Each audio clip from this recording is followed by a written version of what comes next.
Hi, this is David Hyatt with Autofocus, where we talk to some of the people making news in the automotive industry. Today, we're with Chris Visser, Senior Analyst, Commercial Trucks. Chris, welcome to Autofocus. Thank you. Last month when you and I spoke, the used truck market was enjoying a period of low supply and high demand. How does this month compare? Well, sales volume for March was up dramatically over February. Individual dealers reported sales on the retail side up about 22% over February. The reasons for this are likely that everybody who ordered a new truck at the end of last year and into the beginning of this year is finally taking delivery of that new truck, which is resulting in an increased number of trade-ins hitting dealers' lots. So with prices high on the used truck side still, and dealers finally having some inventory to sell to customers, the market could be entering a sweet spot as far as dealers are concerned.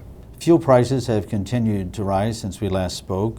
Has this changed the outlook for the commercial vehicle market? Well, new and used truck purchases continue to increase, so the price of diesel has not yet impacted the new and used truck markets. Of course, the price of gas will inevitably impact consumer spending, which will have an impact on the manufacturing sector. But keep in mind that the trucking industry recovery has not been based on consumer spending. It's been based on industrial production. So the increased price of gas on consumer spending may not have any real impact on the trucking industry recovery.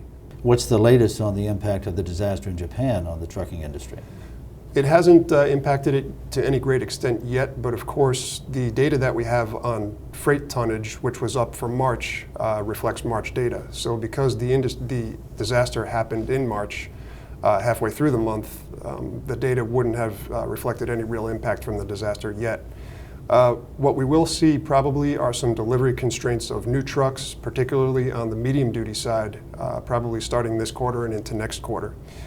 But regarding overall industry output in general, the manufacturing sector seems to be managing parts shortages relatively efficiently, and it doesn't look like freight will be impacted to any great extent because of this management of the part shortages. And finally, don't forget that manufacturers will have to meet pent-up demand in the third and fourth quarter once part shortages are alleviated, and this will further increase trucking productivity. Well, Chris, thank you very much for these updates. Very useful. Thank you, David.